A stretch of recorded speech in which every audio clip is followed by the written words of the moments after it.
بسم الله الرحمن الرحيم. الحمد لله رب العالمين وبه نستعين. الصلاة والسلام على إمام غر الميامين وعلى آله وصحبه ومن تبعهم بإحسان إلى يوم الدين. أما بعد، فأعوذ بالله من الشيطان الرجيم. وتمت كلمة ربك صدقا وعدلا وقال الحق سبحانه وتعالى: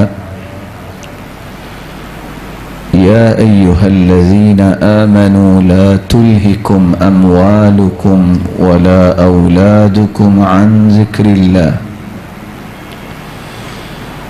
ومن يفعل ذلك فأولئك هم الخاسرون.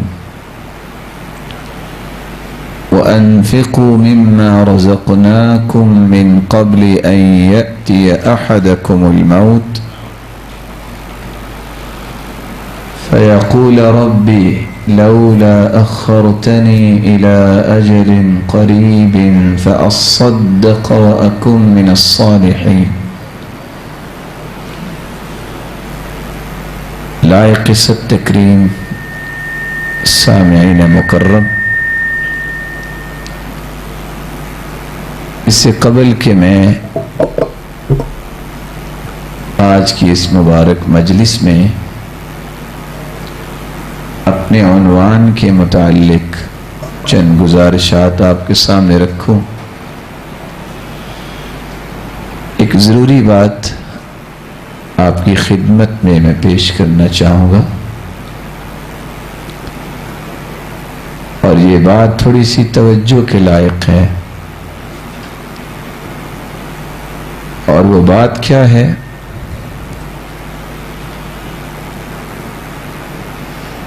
میرے اور آپ کے خالق و مالک کی جو کلام ہے اس سے بڑی کوئی کلام نہیں. عربی زبان کا محاورہ ہے: کلام الملوک ملوک الکلام. بادشاہوں کی کلام بھی کلاموں کی بادشاہ ہوتی. پھر میرے رب کی کلام. تو میں ادباً یہ گزارش کروں گا، کبھی بھی زندگی میں آپ یہ اعلان نہ کریں کہ تلاوت مختصر ہوگی. آپ یہ کہہ دیا کریں درس مختصر ہوگا. کیوں بھلا؟ جو لذت اللہ تعالیٰ نے قرآن میں رکھی ہے، جو دلوں کا روگ قرآن ختم کرتا ہے، وہ کسی انسان کی کلام سے نہیں ہو سکتا. یہی وجہ ہے جب ہم صحیح بخاری کی روایت کو دیکھتے ہیں اور پڑھتے ہیں تو ہمیں پتہ چلتا ہے کہ عبداللہ ابن مسعود رضی اللہ تعالی عنہ جب ان کے پاس ایک آنے والا آیا اور آ کے کہنے لگا کہ یہ جو نوجوان بیٹھے ہیں آپ کے پاس پڑھنے کے لیے، کوئی آپ جیسا بھی پڑھتا ہے کہ بس بیٹھے ہی رہتے ہیں؟ تو سیدنا عبداللہ ابن مسعود رضی اللہ تعالیٰ عنہ نے اس صحابی سے یہ کہا: آپ جس سے چاہتے ہیں اس سے سنو. یہ معمولی بات نہیں. تو اس شخص نے علقمہ ابن وقاص اس کی طرف اشارہ کیا کہ تم پڑھ کے سناؤ. اور یہ نہیں کہ مرضی کا پڑھو، سورۃ مریم کی تلاوت کرو. 50 آیتیں اس نے پڑھی. پھر وہ کہتے ہیں ماشاءاللہ اب بس کرو. تو عبداللہ ابن مسعود رضی اللہ تعالیٰ عنہ نے جب یہ 50 آیتیں سننے کے بعد انہوں نے اس کو روک دیا، پوچھا سناؤ کیسا پڑھا ہے؟ کہا واقعتاً آپ کے شاگرد ایسا ہی پڑھتے ہیں جیسے آپ کو پڑھتے ہوئے سنا ہے۔ تو وہاں 50 آیتیں پڑھی، مختصر تلاوت نہیں کی، اور خود اللہ کے رسول صلی اللہ علیہ وسلم نے اسی عبداللہ بن مسعود رضی اللہ تعالیٰ عنہ سے کہا قرآن سناؤ۔ کہا اللہ کے رسول میں سناؤں؟ نازل تو آپ پہ ہوا ہے اور سناؤں میں؟ فرمایا میرا بھی جی چاہتا ہے میں دوسروں سے قرآن سناؤں۔ تو عبداللہ ابن مسعود رضی اللہ تعالیٰ عنہ نے سورۃ النساء شروع کی، 41ویں آیت پہ جب پہنچے، اور تقریباً یہ آدھ پارے کے قریب ہو جاتا ہے، 41ویں آیت میں جب پہنچے،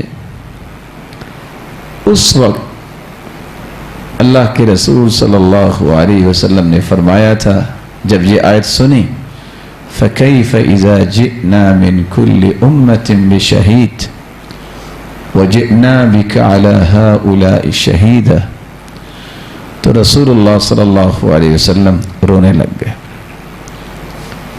وہ ہستی جیسی ہستی آج تک پیدا نہیں ہوئی، اور آپ نے فرمایا حسبک حسبک، رک جاؤ۔ تو عبداللہ ابن مسعود رضی اللہ تعالیٰ عنہ فرماتے ہیں جب میں نے دیکھا فَإِذَا عَيْنَاهُ تَذْرُفَانِ فَإِذَا عَيْنَاهُ تَذْرِفَانِ، میں نے جب دیکھا تو آپ صلی اللہ علیہ وسلم کی آنکھوں سے آنسو جاری تھے۔ اس لیے قرآن مجید اس کے بارے میں ہمیں بہت کھلا دل رکھنا چاہیے، اور ہمیں یہ سوچنا چاہیے کہ یہ قرآن 1400 سال کے بعد اتنا پیارا پڑھتے ہیں ماشاءاللہ، تو اللہ کے رسول کے صحابہ کیسے پڑھتے ہوں گے، اور پھر خود رسول اللہ صلی اللہ علیہ وسلم کیسا پڑھتے ہوں گے۔ تو یہ بلکہ خواہش کرنی چاہیے کہ اللہ ہمیں جنت میں جمع فرمائے اور ہم سب کا قرآن سنیں۔ قرآن سے بڑھ کے کوئی لذت نہیں۔ میں دل کی اتھا گہرائیوں سے دعا دوں گا حضرت قاری صاحب کو، اللہ رب العزت ان کو دنیا اور آخرت میں کروڑ ہار رحمتوں سے نوازے۔ اور سچی بات یہ ہے کہ جب انسان کا دل بیمار نہ ہو، شرط یہ ہے دل زندہ ہو، تو قرآن سے یہ دل سیر نہیں ہوتا۔ اور وَتَرْدَادُهُ يَزْدَادُ فِيهِ تَجَمُّلًا، اگر کوئی قرآن پڑھنے والا ہو تو جی چاہتا ہے کچھ اور پڑھ لے، جی چاہتا ہی نہیں ہے کہ اس کو کہیں آپ بس کریں۔ تو اللہ ہمیں قرآن کی ایسی سچی محبت نصیب فرمائے۔ آج کی اس مبارک مجلس میں جس موضوع پہ چند گزارشات آپ کے سامنے رکھنا چاہتا ہوں، وہ اس آیت کی روشنی میں موضوع ترتیب دیا گیا ہے، وَتَمَّتْ كَلِمَةُ رَبِّكَ صِدْقًا وَعَدْلًا۔ اللہ کے کلمات، جس کو آیات قرآنیہ بھی کہہ سکتے ہیں، کلام اللہ بھی کہہ سکتے ہیں، صداقت و عدالت ان کلمات سے بڑھ کے کسی کو نصیب نہیں ہے۔ کائنات میں سب سے بڑی صداقت و عدالت اللہ تعالیٰ کی کلمات ہیں۔ جہاں پوری کائنات کی صداقت و عدالت ختم ہوتی ہے، وہاں میرے رب کی کلام کی صداقت شروع ہوتی ہے۔ اس صداقت و عدالت کو دنیا میں پیدا کرنے کے لیے اللہ تعالیٰ نے ایسے لوگوں کا چناؤ کیا، ایسی ہستیوں کو چنا جو معاشرے کے اندر سب سے بڑے صادق اور امین ہوتے، جن کو انبیاء و رسل کہا جاتا ہے۔ پھر معاشرے کے اندر اسی صداقت و امانت کو اور دیانت کو عام کرنے کے لیے اللہ تعالیٰ نے مختلف اوقات میں اپنی کتابوں کو نازل کیا جو صداقت و امانت اور دیانت کا ایک مظہر تھی۔ آخری پیغمبر محمد الرسول اللہ صلی اللہ علیہ وسلم، جن کو دشمن بھی صادق اور امین کہتے تھے، اپنے تو کہتے ہوتے ہیں، دشمن بھی صادق اور امین کہتے تھے، رسول اللہ صلی اللہ علیہ وسلم نے یہی صداقت اور عدالت صحابہ کرام کے اندر پیدا کرنے کے لیے جن اصولوں کی روشنی میں ان کی تربیت کی، ان بہت سارے اصولوں میں سے ایک اصول آپ کی خدمت میں پیش کرنا چاہ رہا ہوں۔ وہ اصول کیا ہے؟ الصدقہ، صدقہ کرنا۔ ایک ایسا اصول ہے دینی جس سے انسان کے اندر صداقت اور عدالت پیدا ہوتی ہے۔ کیسے صداقت و عدالت پیدا ہوتی ہے اور صدقہ کس کو کہتے ہیں اور صدقے کے ثمرات کیا ہیں اور صدقے کے کون کون سے پہلو ہیں اور سب سے افضل صدقہ کون سا ہے اور اس کے آداب کیا ہیں، یہی وہ 5 نکات ہیں جو آج ہماری گفتگو کا محور اور مرکز ہوں گے۔ تو آئیے سب سے پہلے صدقہ کیا ہے؟ الصدقہ عربی زبان میں یہ صدق یصدق سے ہے، جس کا مطلب ہے کوئی چیز خیرات کے طور پہ دینا، سچی خبر دینا، سچی دوستی، بے لوث محبت، نصیحت کرنا، بہادری دکھانا۔ صدقہ ہمیشہ وہ کرتا ہے جس کے دل میں اللہ کی سچی محبت ہوتی ہے۔ صدقہ ہمیشہ وہ کرتا ہے جس کے دل میں دین کی بے لوث محبت ہوتی ہے، اور صدقے کی نصیحت ہمیشہ وہی کرتا ہے جس شخص کو اللہ تعالیٰ نے بہادر بنایا ہوتا ہے۔ صدقہ کرنے والا ہمیشہ وہی شخص ہوتا ہے جس شخص نے اللہ اور اس کے رسول پر ایمان لانے کو ثابت کر دیا ہوتا ہے۔ اس لیے علماء یہ لکھتے ہیں، العطیہ یبتغى بها المثوبہ من اللہ سبحانہ وتعالی، ہر وہ چیز جو اللہ کا تقرب حاصل کرنے کے لیے اجر و ثواب کی نیت سے دی جائے، اسے عربی زبان میں صدقہ کہتے ہیں۔ رسول اللہ صلی اللہ علیہ وسلم نے اسی لیے اس صدقے کی فضیلت کو بیان کرتے ہوئے فرمایا کہ صدقہ انسان کے مضبوط ایمان کی دلیل ہے۔ سیدنا ابو مالک رضی اللہ تعالی عنہ روایت کرتے ہیں، اور یہ روایت صحیح مسلم کی ہے، الطہور شطر الایمان، صفائی نصف ایمان ہے، والحمد للہ تملأ المیزان، اور اللہ کی ذات پہ خوش ہو کر، اس کے فیصلوں پہ خوش ہو کر الحمدللہ کہہ دینا، اس سے قیامت کے دن وہ ترازو جس کے 2 پلڑے ہوں گے اور 14 کے 14 طبق اگر ایک پلڑے میں رکھ دیے جائیں تو وہ بھرے گا نہیں، لیکن ایک مرتبہ الحمدللہ کہنے سے قیامت کے دن ترازو کے دونوں پلڑے اللہ رب العزت نیکیوں سے بھر دیں گے۔ والحمدللہ تملأ المیزان۔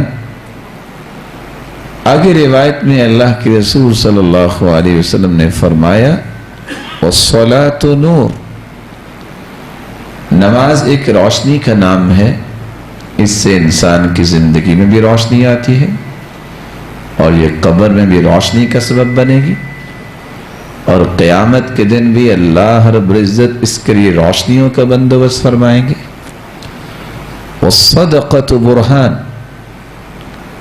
اور صدقہ یہ دلیل ہے اس بات کی کہ شخص کو یقین ہو گیا میں بھی اللہ کا، اور جو میرے پاس نعمتیں ہیں وہ بھی اللہ کی دی ہوئی ہیں۔ تو صدقے کی پہلی فضیلت یہ انسان کے سچے مومن ہونے کی دلیل ہے۔ دوسری فضیلت قرآن مجید میں اللہ رب العزت فرماتے ہیں انسان نیکی کی حقیقت کو اس وقت تک نہیں پا سکتا جب تک وہ اپنی محبوب چیز اللہ کے سامنے پیش نہیں کر دیتا۔ یہی بات جب اللہ تعالیٰ کی طرف سے نازل ہوئی لن تنالوا البر حتى تنفقوا مما تحبون وما تنفقوا من شيء فإن الله به عليم۔ تم اس وقت تک نیکی نہیں پا سکتے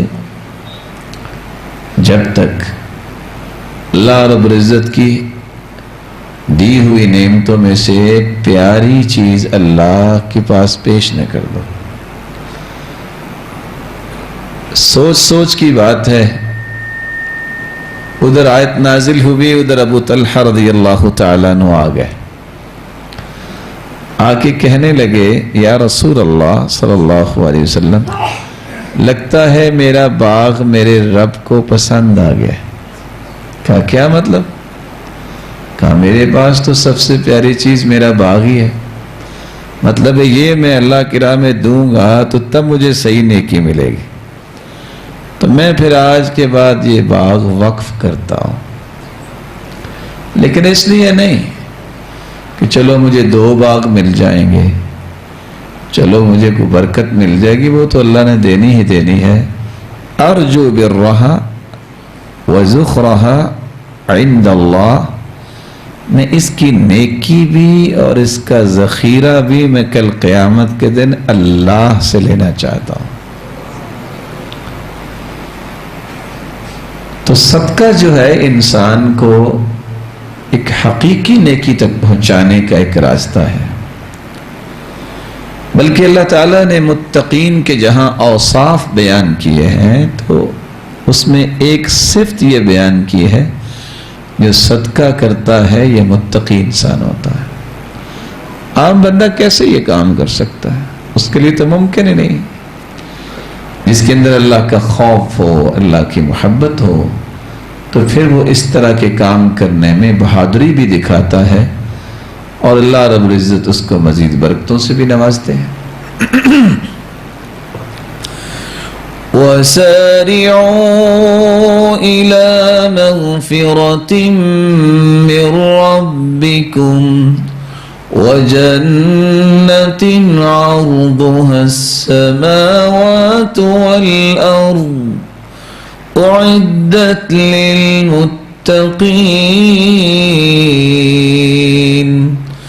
الذين ينفقون في السراء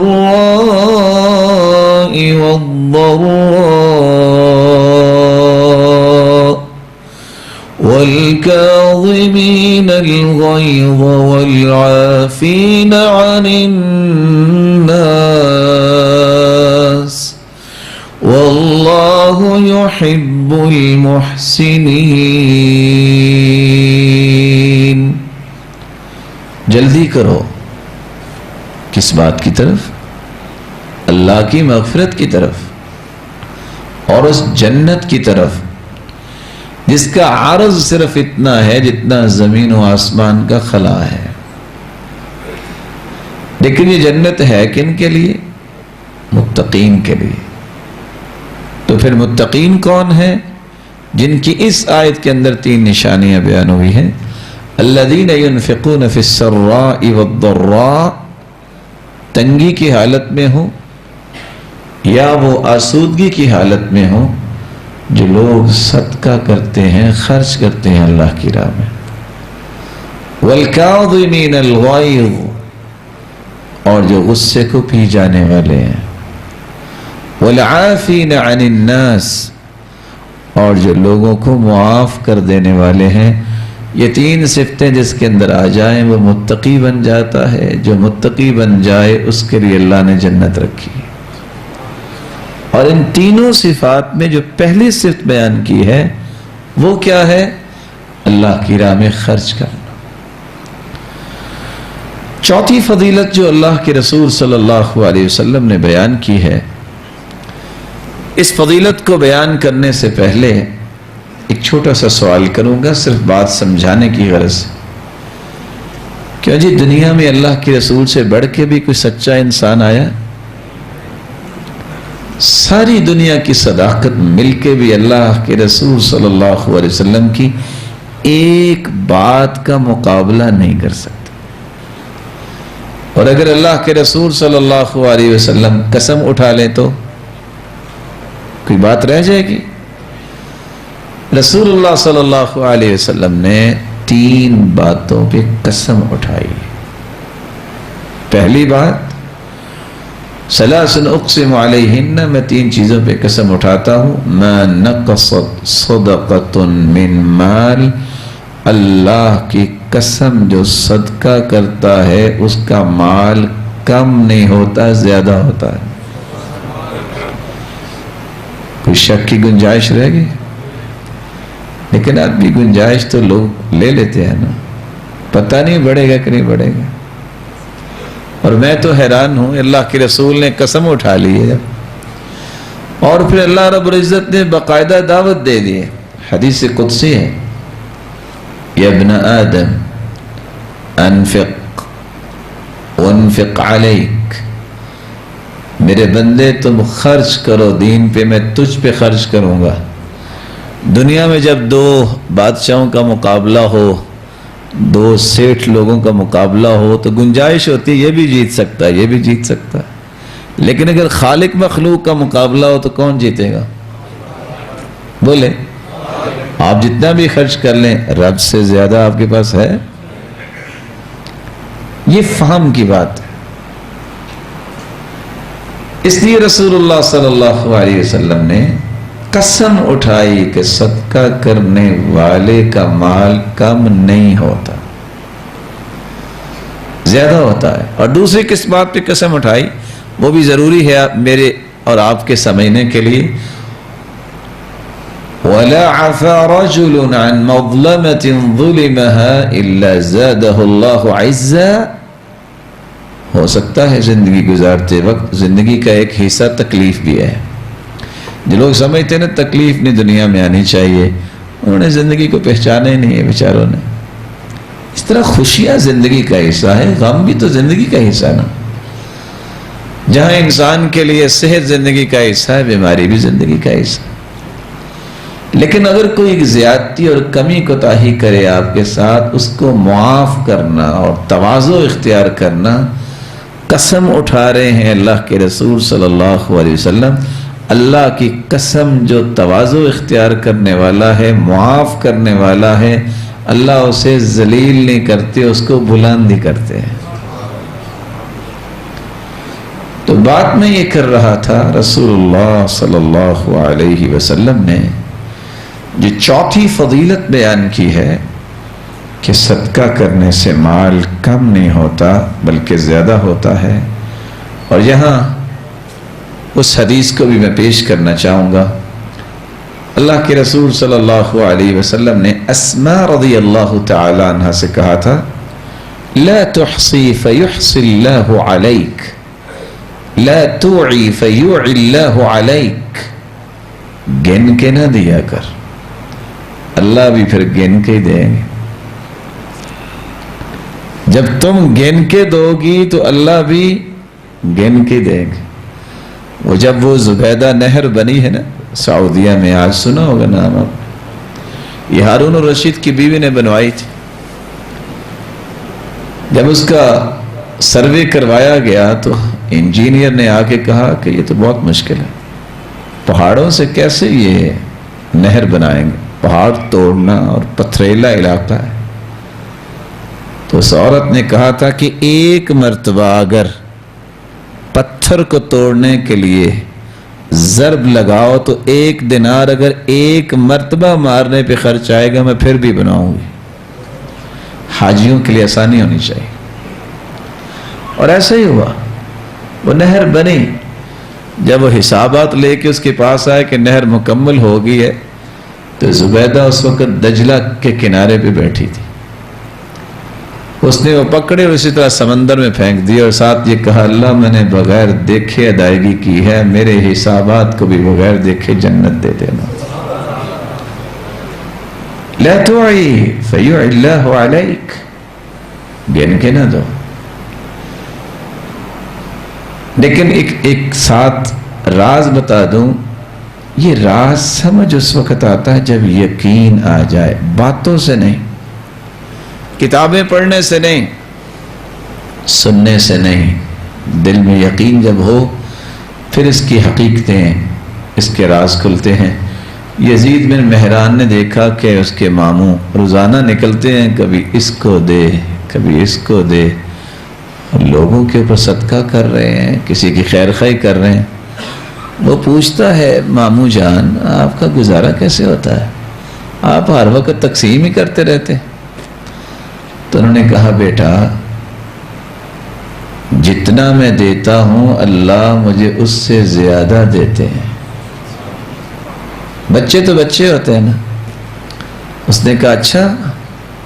وہ گھر گیا، جو کچھ اس کے پاس تھا اس نے لا کے تقسیم کر دیا۔ 1 دن گزرا، 2 دن گزرے، 3 دن، کہتے ماموں جان مجھے تو نہیں ملا۔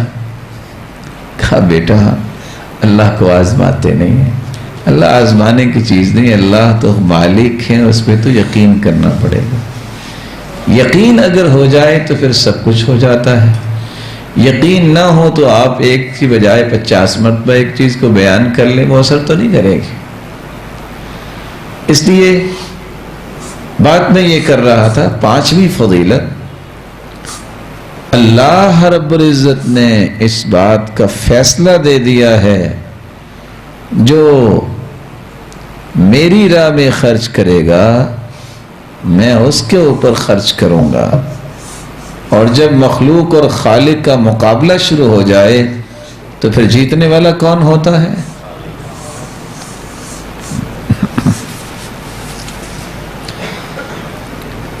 اگر آپ اجازت دیں تو میں 2-3 بھائیوں سے پوچھ لوں میں نے کیا بیان کیا ہے؟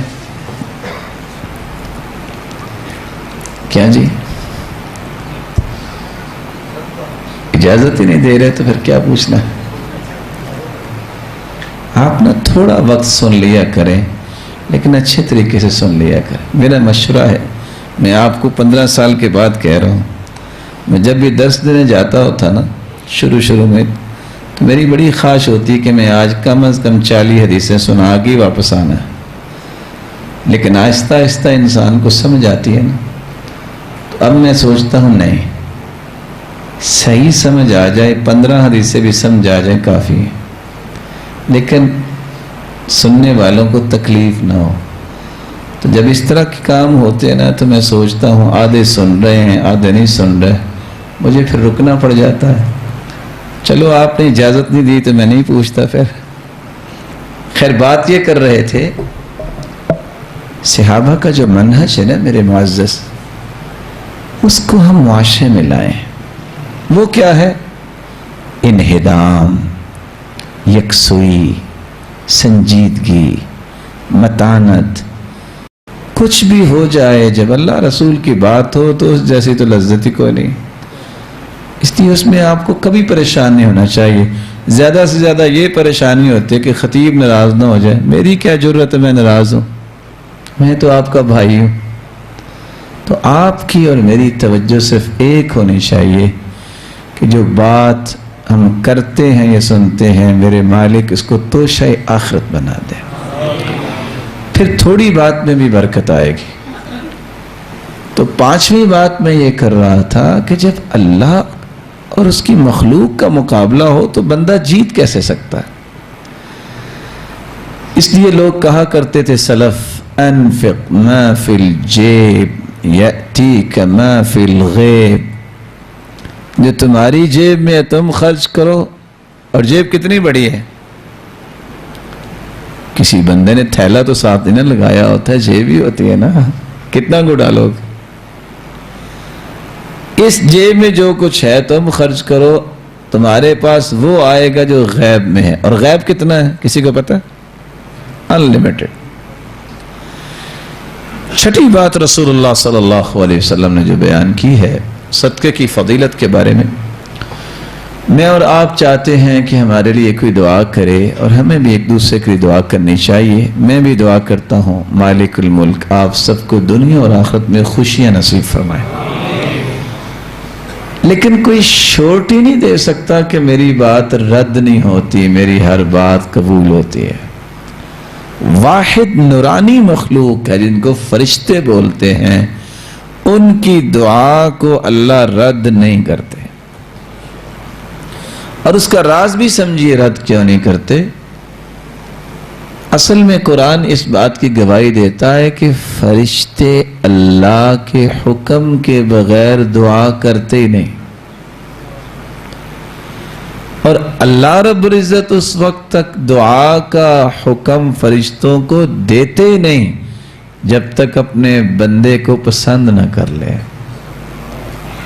تو دو باتیں سمجھ میں آئی نا، اللہ جب کسی کو اپنا پیارا بنا لیتا ہے تو پھر نورانی مخلوق کو آرڈر دیتا ہے اس میرے پیارے بندے کے لیے دعا تم بھی کرو، اللہ پھر قبول کر لیتے ہیں۔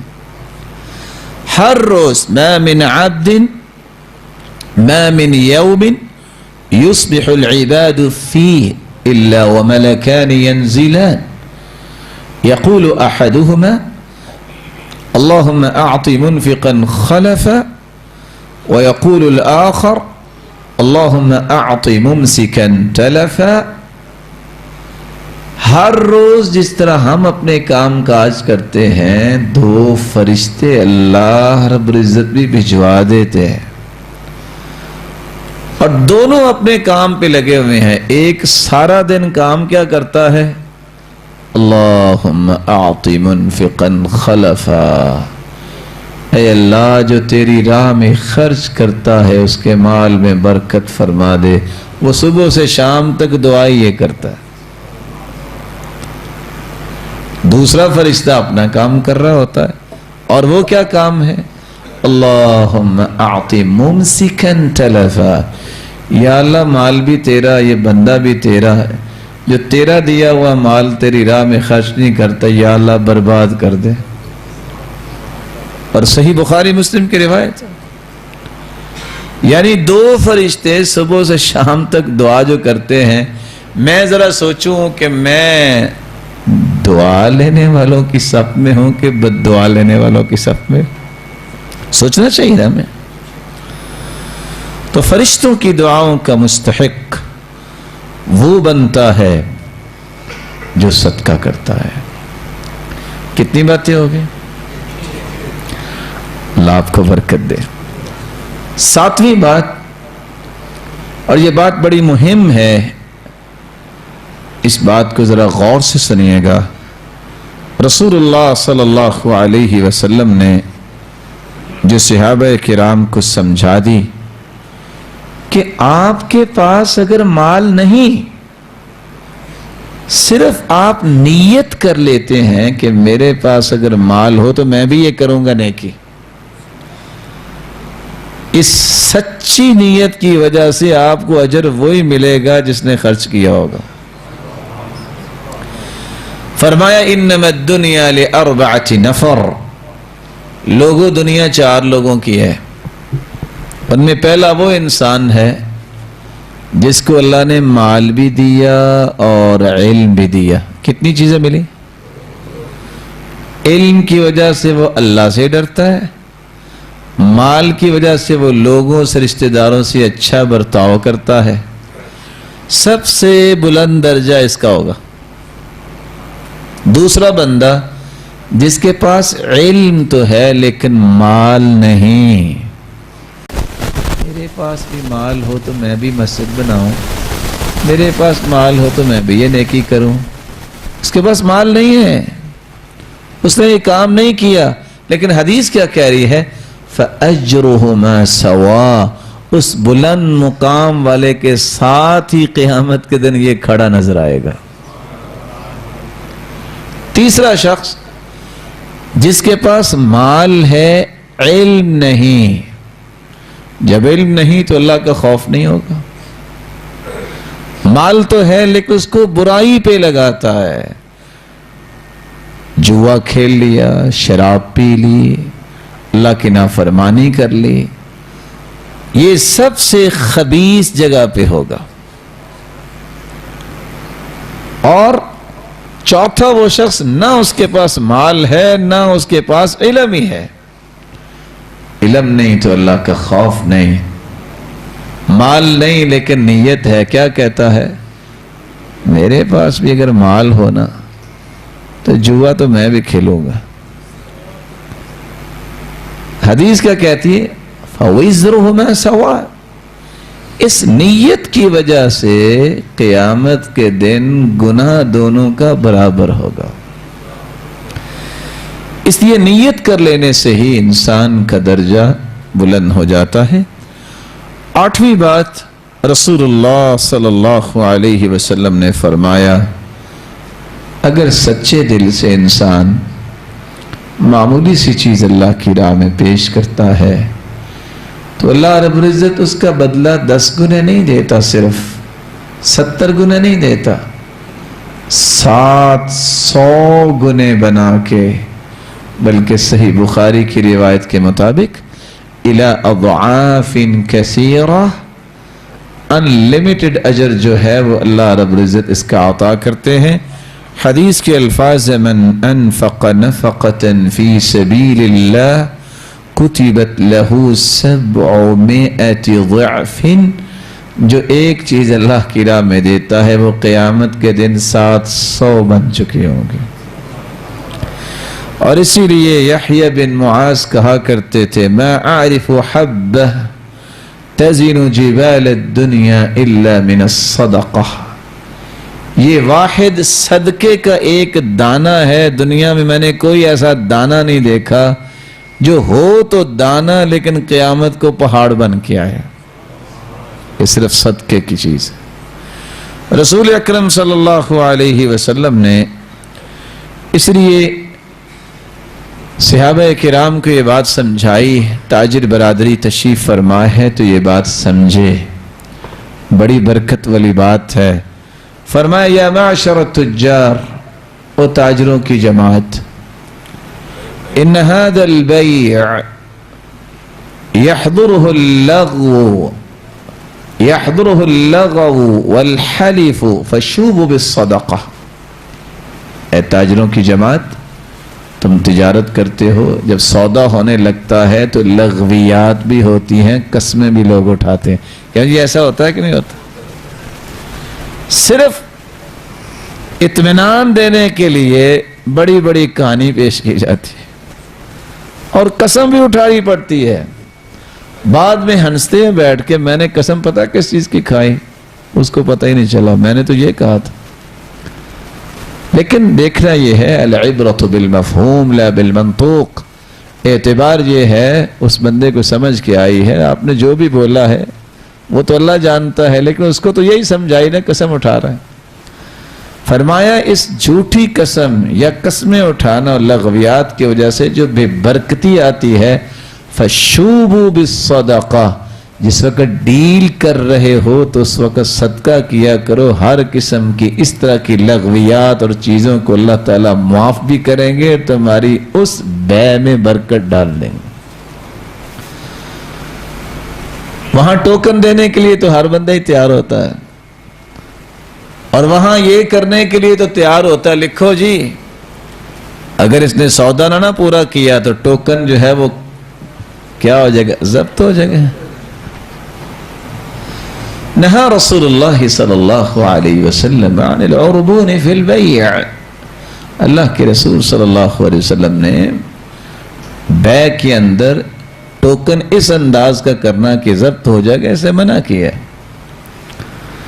اور میری بات کو یاد رکھیے گا، ہو سکتا ہے کہ شاید کوئی چھوٹا بھی مجھ سے بیٹھا ہو، ویسے تو سارے بڑے ہی ہیں ماشاءاللہ، لیکن یاد رکھنا آپ کو کروڑ روپیہ بھی مل رہا ہو، آپ سمجھ لیجئے گا میں نے اس کروڑ کے بدلے ذلت خرید رہا ہوں۔ کس بنیاد پہ آپ اس کا یہ ضبط کر رہے ہیں؟ کس بنیاد پہ آپ لوگوں کا مال اس طرح کھا رہے ہیں؟ اگر تم دعا یہ کرو کہ میرے مالک مجھے حلال کا مال دے، وہ تھوڑا بھی ہوگا تمہاری زندگی میں سرور پیدا کرے گا۔ جب شریعت نے ایک بات کو منع کر دیا ہے تو مسلمان ایسی جرت کیوں کرے؟ چلو کو 2-4 دن ہو سکتے ہیں، آپ ڈیل ختم کر لو۔ کچھ لوگ ہوتے ہی وہ کھیل کود کرنے والے ہیں اور میدان تجارت میں کود پڑتے ہیں، آپ کو پہچان کرنی چاہیے۔ لیکن اگر کوئی شخص جو ہے وہ غلط کام کرتا ہے تو اس کے نتیجے میں ہمیں تو غلط کام نہیں کرنا۔ اس لیے رسول اللہ صلی اللہ علیہ وسلم نے ایک بات کہی تھی، اور یہ لفظ یاد کرنے چاہیے، لا تخن من خانک، جس نے تمہارے ساتھ خیانت کی ہے تم اس کے ساتھ خیانت نہ کرو۔ اس نے اپنے حساب سے کام کیا ہے، تمہارا ایمان اگر اونچا ہے تو آپ بھی خیانت کریں گے؟ ہم خیانت نہیں کریں گے، ہم خیانت کے مقابلے میں امانت داری کا کام کریں گے۔ اگر اسی طرح مقابلہ شروع ہو جائے تو پھر دین کہاں رہے گا؟ اس لیے رسول اللہ صلی اللہ علیہ وسلم نے صحابہ کرام کو یہ بات سمجھائی تھی کہ جو انسان صدقہ کرتا ہے اللہ رب العزت اس کو ہر قسم کی بیماری سے محفوظ کر دیتا ہے۔ داؤوا مرضاکم بالصدقہ، بیماریوں کا علاج میں تو یہ کہوں گا آپ بھی اللہ تعالیٰ سے دعا کیا کریں، یا اللہ اگر تو بغیر آزمائشوں اور بیماریوں کے اونچا درجہ دے دے، تجھ سے کسی نے کوئی پوچھنا ہے کیا؟ جی دے تو سکتا ہے نا اللہ تعالیٰ۔ اور اس لیے ابن القیم کہا کرتے تھے کچھ ایسے لوگ اللہ نے پیدا کیے ہیں، اللہ تعالیٰ یحییہم اللہ بالعافیہ ویمیتہم بالعافیہ ویبعثہم بالعافیہ، وہ ساری زندگی عافیت میں رہتے ہیں، قبر میں بھی عافیت میں رہیں گے، حشر میں بھی عافیت سے اٹھیں گے۔ اللہ ان لوگوں میں ہمیں بھی شامل فرما دے۔ لیکن اگر کوئی معمولی سی بیماری آ جائے تو اس پہ پریشان نہیں ہونا چاہیے، اللہ تعالیٰ سے ہی مدد مانگنی چاہیے، دوائی ضرور لیا کریں، علاج کروایا کریں، یہ سنت ہے، لیکن حرام چیز سے علاج نہیں، کیونکہ حدیث کہتی ہے تداووا ولا تتداووا بحرام، تم دوائی لیا کرو لیکن حرام چیز کی دوائی نہ لیا کرو۔ حرام چیز سے مراد ایسی دوائی جس میں حرام چیز ڈالی گئی۔ کیوں؟ عبداللہ ابن مسعود رضی اللہ تعالی عنہ فرمایا کرتے تھے ان اللہ لم یجعل شفاء امتی فیما حرم علیہم، اللہ رب العزت نے اس چیز میں شفا رکھی ہی نہیں جس کو حرام کہتے ہیں، اس میں شفا نہیں رکھی۔ لیکن علاج جہاں آپ دوڑ کے جاتے ہیں ڈاکٹر کے پاس، جانا چاہیے، منع نہیں ہے، وہاں ایک علاج یہ بھی ہے داووا مرضاکم بالصدقہ، اپنی بیماریوں کا علاج صدقے کے ذریعے کرو۔ یہ صدقہ بھی ایک علاج ہے۔ جہاں آپ صبح شام 2-2 4-4 MP کلاکس لے لیتے ہو، وہاں صدقہ بھی 2-4 روپے کر دو۔ یہ اس سے قیمتی اور اس سے زیادہ پوٹینسی کے کیپسول ہیں، لیکن اس کے لیے یقین ضروری ہے۔ جن لوگوں کو اللہ نے سمجھ دی وہ ایسے ہی کرتے تھے۔ خود امام حاکم جو مستدرک حاکم کے لکھنے والے ہیں، محدث، اچانک ان کو ایسی بیماری ہوئی کہ ان کے چہرے پہ زخم بن گئے، ادھر سے علاج کروا ادھر سے۔ اس نے کہا حدیث تو نہیں چھوڑ سکتا، پڑھتے پڑھتے سامنے حدیث آ گئی، وہاں رک گئے۔ داووا مرضاکم بالصدقہ، علاج کرواؤ اپنی بیماریوں کا صدقے کے ساتھ۔ علاج سارے چھوڑے، سیدھے مسجد میں پہنچے۔ مسجد میں پانی کا سسٹم بنایا کہ لوگ ٹھنڈا پانی پیے، ساتھ ہی پوری زندگی اس دن کے بعد سے چہرے پہ کوئی چیز نہیں ہوئی۔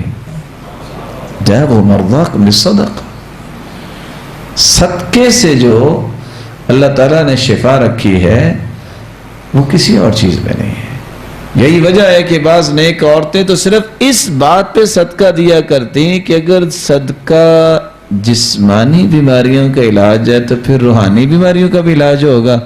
تو بیٹا اگر نماز میں سستی کرتا تو وہ صدقہ دے دیتی، بیٹے کی نماز سیدھی ہو جاتی۔ کہتی یہ بھی بیماری ہے، یہ بھی بیماری ہے، روحانی بیماری اور ایمانی بیماری ہے۔ تو 8ویں بات میں یہ پیش کر رہا تھا کہ صدقے سے انسان کی بیماری دور ہوتی ہے۔ بعض قصوں میں عبرت ہوتی ہے۔ سعودیہ کے ایک شیخ بیان کر رہے تھے کہ اتفاق سے ایک شخص کی والدہ بیمار ہو گئی اور پتہ چلا کہ ICU وارڈ میں چلی گئی ہے اور بے ہوش ہے، نہ جانے کتنے سانس باقی ہیں۔ وہ دوڑا، اس نے چھٹی لی اپنے آفس۔ جو ہی نکلنے لگا تو اس نے دیکھا کہ ایک بلی کی ٹانگ ٹوٹی ہوئی ہے اور وہ بیچاری بلبلا رہی ہے، گرمی کا موسم ہے۔ اس نے کہا باقی کام تو ہوں گے، یہ نیکی تو نہیں چھوڑوں گا میں۔ ساتھ سٹور میں گیا، دودھ لیا اور بلی کو دودھ ڈالا۔ جو ہی ہاسپٹل پہنچا انہوں نے کہا کہ دوسری وارڈ میں آپ کی والدہ کو منتقل کیا گیا ہے۔ تو اس نے مذاق سمجھا کہ لگتا ہے کہ ایکسپائر ہوگی اور مجھے کہہ رہے ہیں دوسری وارڈ میں گئی۔ ICU وارڈ میں کیسے اتنی دیر میں منتقل ہو گئی؟ خیر وہاں پہنچا تو ماں ہوش میں تھی۔ کہا ماں یہ کیا؟ کہا بیٹا میں تو خواب میں مجھے نظر آیا ایک بلی دعا کر رہی تھی، اللہ نے قبول کر لی ہے اور میں ہوش میں ہوں، مجھے انہوں نے یہاں منتقل کر دیا ہے۔ یہ باتیں سمجھنے والی ہیں۔ وفی کل ذات کبد رطب اجر، ہر جاندار کے ساتھ احسان کرنے کا اجر ہے۔ کتا حالانکہ پلید ہے لیکن پیاسا تھا، اس کو بنی اسرائیل کی بدکار عورت نے پانی پلا دیا، اللہ نے اس کی ساری زندگی کے گناہ معاف کر دیے۔ اگر ایک مسلمان کو آپ پانی پلا دیں جو اشرف المخلوقات ہے، تو اگر کتے کو پانی پلانے والی کی بخشش ہو سکتی ہے تو مسلمان کو پانی پلانے والے کی بخشش نہیں ہوگی؟ ہوگی انشاءاللہ۔ 9ویں فضیلت، رسول اللہ صلی اللہ علیہ وسلم نے فرمایا الصدقۃ تطفئ غضب الرب وتدفع میتۃ السوء، صدقہ اللہ کے غصے کو ٹھنڈا کرتا ہے اور انسان کو بھیانک اور بری موت سے بچاتا ہے۔ کتنے ایسے مواقع آپ یوٹیوب پہ جائیں آپ کو نظر آئیں گے، ایسے بیڈ ایکسیڈنٹ اور انسیڈنٹ وہاں پڑے ہوئے ہیں، تصور ہی نہیں ہوتا کہ کوئی بندہ بچا ہوگا اور بندہ بالکل ٹھیک، گاڑی کی کوئی چیز نہیں بچی لیکن بندہ صحیح سلامت۔ کیا وجہ ہے؟ اس کی 3 وجہ ہی ہو سکتی ہیں اگر دلائل کو دیکھا جائے، کوئی اور بھی وجہ ہوگی اللہ ہی جانتا ہے۔ یہ شخص اللہ کا پسندیدہ ہو گیا تو اللہ نے اس کی پھر حفاظت کی ہے۔ یہ شخص والدین کی خدمت کرتا ہے اور والدین کی خدمت کرنے والا اللہ تعالیٰ اس کو ایسی بھیانک موت نہیں دیتے۔ یا اس نے صدقہ ایسا کیا کہ جس صدقے کی وجہ سے اللہ نے اس کو بری موت سے بچا لیا۔ اللہ رب العزت ہم سب کو محفوظ فرمائے۔ 11ویں بات، انسان جانتا ہے کہ جب ادیر کوٹھری میں قبر میں چلا جائے گا تو روشنی کہاں سے آئے گی، کیسی گرمی ہوگی۔ روایت کے لفظ ہیں ان الصدقہ لتطفئ عن اہلها حر القبور، قبر کی گرمی سے اگر بچنا چاہتے ہو تو صدقہ کرو، صدقے سے قبر کی گرمی اور حدت اور شدت ختم ہو جائے گی۔ بلکہ کیا ہوگا، تفصیلی روایت ہے سیدنا ابو ہریرہ رضی اللہ تعالیٰ عنہ سے، اور یہ روایت صحیح الترغیب و ترہیب کی روایت ہے۔ جب بندے کو قبر میں ڈالا جائے گا تو نماز اس کے سر کے پاس آ جائے گی، روزہ دائیں طرف آ جائے گا، زکوٰۃ اور صدقہ، زکوٰۃ بائیں طرف آ جائے گی، اور جتنے احسان کیے ہوئے اور صدقہ جو ہے یہ پاؤں کی طرف آ جائیں گے۔ فرشتے جدھر سے بھی آنا چاہیں گے کہیں گے رستہ نہیں ہے، سر کی طرف سے دائیں بائیں کہیں گے رستہ نہیں ہے، حساب نہیں لینے دیں گے۔ اللہ کے حکم سے قبر کو کھولا جائے گا، روشن کیا جائے گا، اور جنت کی ہوائیں آنا شروع ہو جائیں گی۔ اس لیے یہ بات سمجھنے والی ہے انسان کے لیے۔ ابراہیم النخعی تو کہا کرتے تھے كانوا يرون ان الصدقہ تدفع عن الرجل الظلوم، اور یہ اس وقت فنومنا ہے معاشرے میں، وہ فلان زیادتی کرتا ہے، فلان ظلم کرتا ہے، صدقہ کرو گے تو ظالم کے ظلم سے اللہ تجھے محفوظ کر دیں گے، شریر کی شرارت اور حاسدوں کے حسد سے اللہ تمہیں بچائیں گے۔ اللہ رب العزت ہم سب کو محفوظ فرمائے۔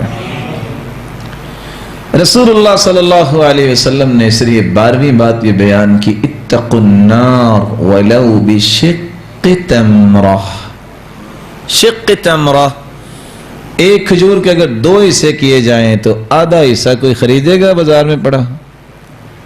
کیا جی؟ چلو ایک ہی کھجور اگر پڑی ہو پھر بھی کوئی خریدے گا؟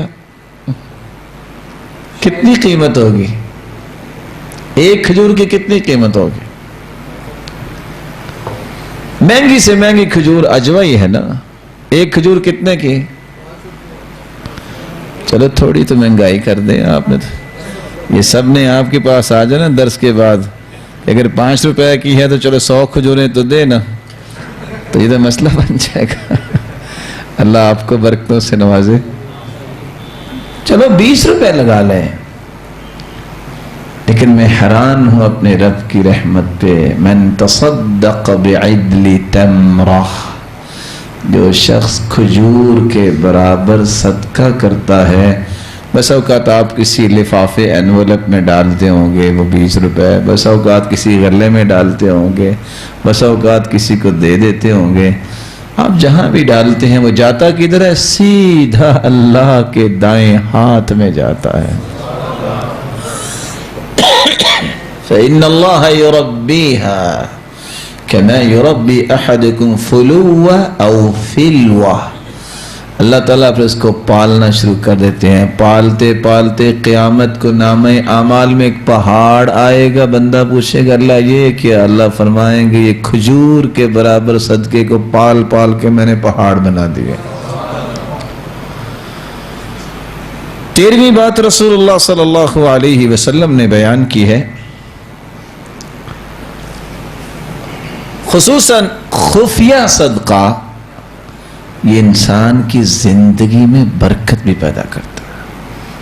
حدیث کے الفاظ یہ ہیں، صنائع المعروف تقی مصارع السوء، جو نیکی کی طرف ہر وقت توجہ رکھتا ہے اللہ تعالیٰ اس کو پچھاڑنے سے بچا دیتے ہیں، اس کو دنیا کے لیے عبرت نہیں بناتے۔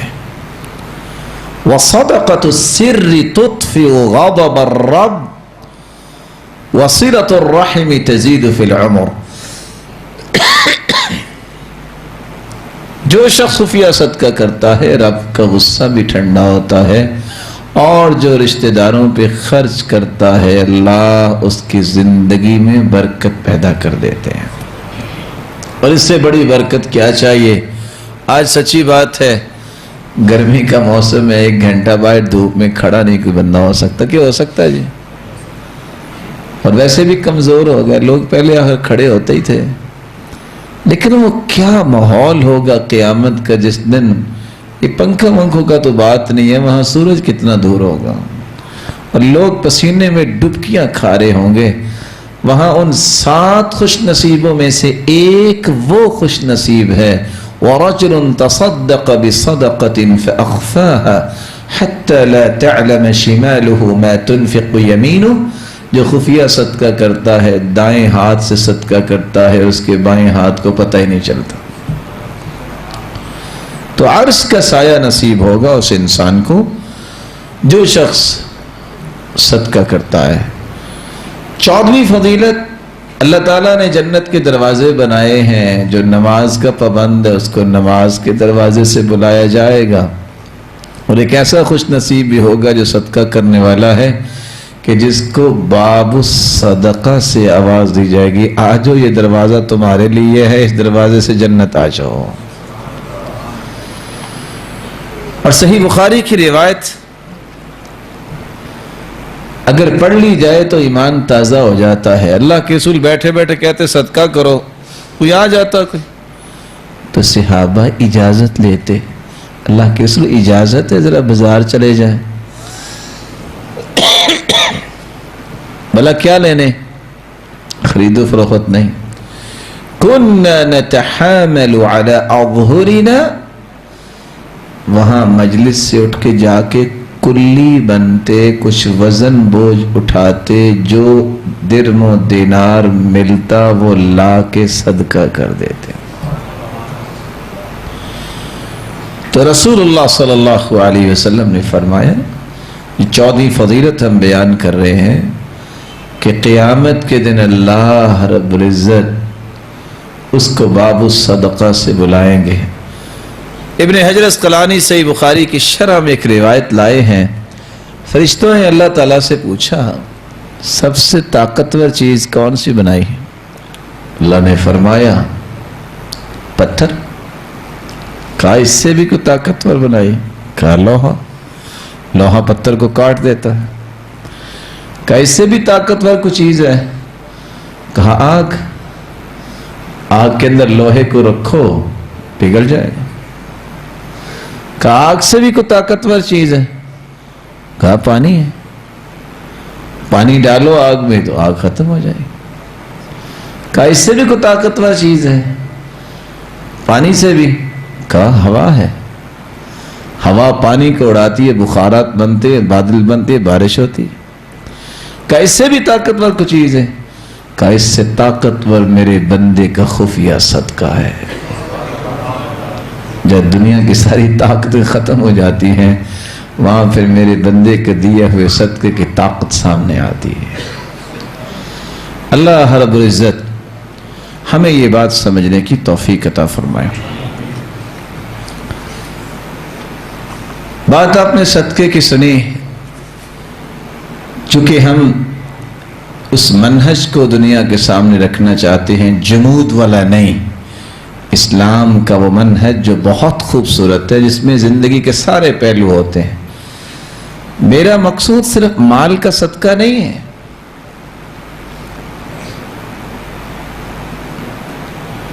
بلکہ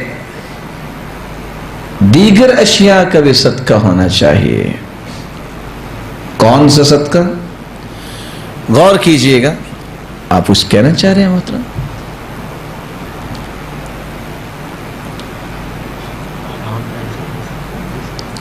اللہ آپ کو برکت دے۔ میں انشاءاللہ بھی آداب میں یہ بات پیش کروں گا۔ رسول اللہ صلی اللہ علیہ وسلم نے فرمایا بِكُلِّ تَسْبِيحَةٍ صَدَقَةٍ، سبحان اللہ کہنا بھی صدقہ ہے۔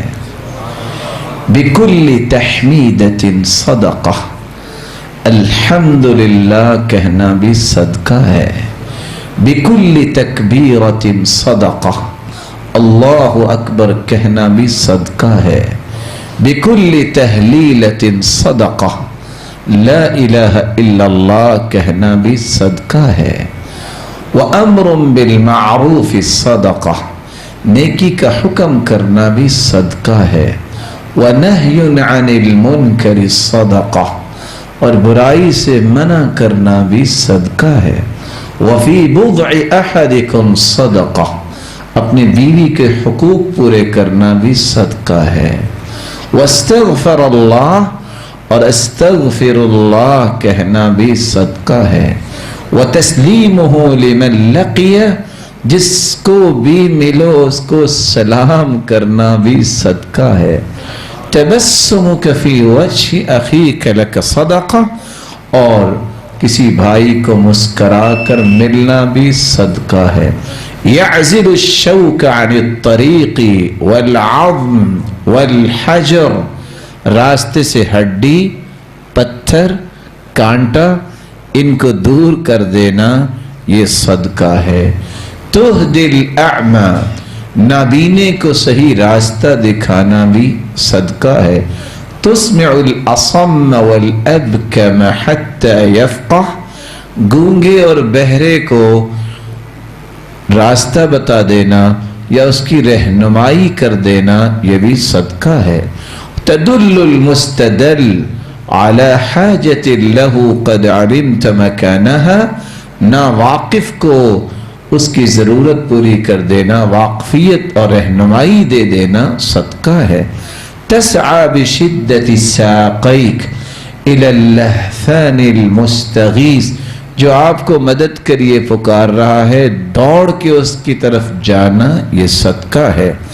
كل كلمة طيبة صدقة والكلمة الطيبة صدقة اچھی بات کرنا یہ بھی صدقہ ہے. والشربة يسقيها والشربة من الماء يسقيها صدقة کسی شخص کو پانی کا گھونٹ پلا دینا یہ بھی صدقہ ہے. رسول اللہ صلی اللہ علیہ وسلم نے فرمایا اپنی بیوی پہ بچوں پہ خادم پہ اپنے اوپر اور ذی رحمہ و قرابتی رشتہ داروں پر اور قریبی لوگوں پر خرچ کرنا بھی صدقہ ہے.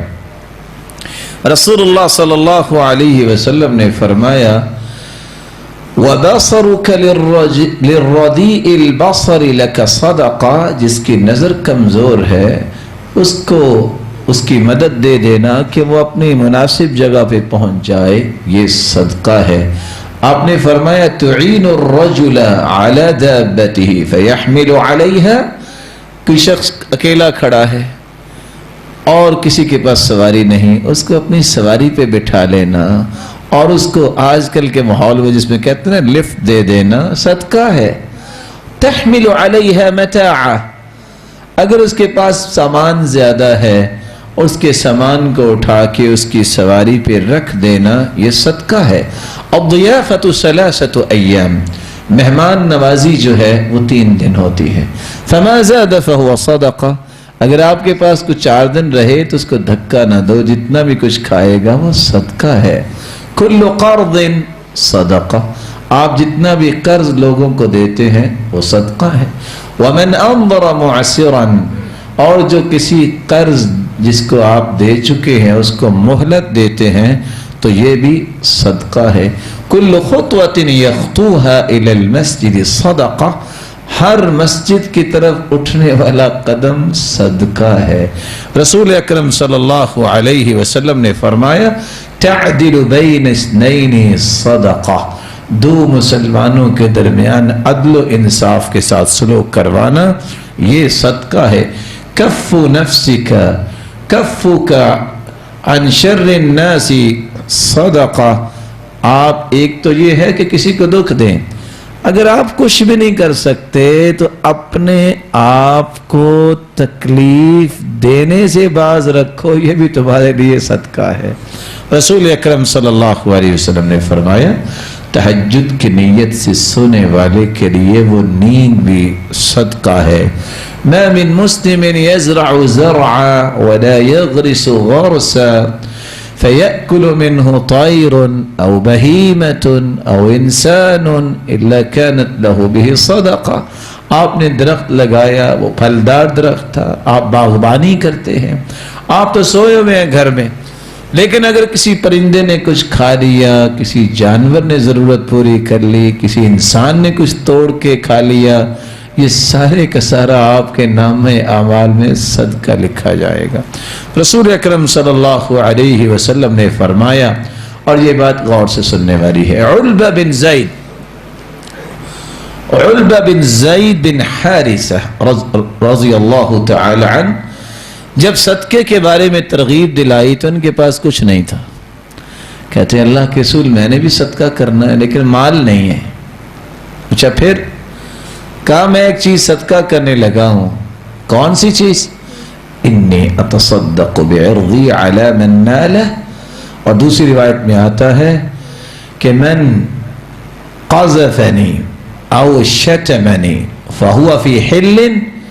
اللہ کے رسول میں اپنی عزت کا صدقہ کرتا ہوں، جو مجھے لعن طعن کرے، ملامت کرے، گالی دے، مجھ پہ الزام لگائے، میں نے اسے معاف کیا. اللہ کے رسول نے فرمایا اللہ نے تیرا یہ صدقہ قبول کر لیا. تو صدقے کی یہ ساری قسمیں ہی مسلمانوں کے لیے ہیں، صرف مال کا صدقہ نہیں. آپ چلتے پھرتے آپ کے پاس مال نہیں، سبحان اللہ کہیں، الحمدللہ کہیں، اللہ اکبر کہیں، لا الہ الا اللہ کہیں، نیکی کا حکم کریں، برائی سے منع کریں. بھلا سلام کہنے پہ بھی کوئی بل آتا ہے؟ بھلا کسی انسان کو نیکی کی بات بتانے سے بھی کوئی مسئلہ ہوتا ہے؟ اور کچھ نہیں ہے تو انسان مسکرا کے دکھا دیتے. بسمک فی وجہ اخیک لک صدقہ. مسکرانا بھی یہ صدقہ ہے. اللہ رب العزت یہ صدقہ اور اس کی انواع کو سمجھنے کی توفیق عطا فرمائے. تو آئیے ایک ضروری پہلو کہ آپ کے دل میں بھی یہ خیال آئے گا کہ کون سا صدقہ اللہ کے ہاں سب سے افضل ہے. اس ضمن میں چند باتیں. سب سے پہلی بات، خفیہ صدقہ یہ افضل صدقہ ہے. کب؟ جب انسان اس نیت سے خفیہ صدقہ کرے، ریاکاری سے بچنے کے لیے. لیکن بسا اوقات ظاہری صدقہ افضل ہوتا ہے. کب؟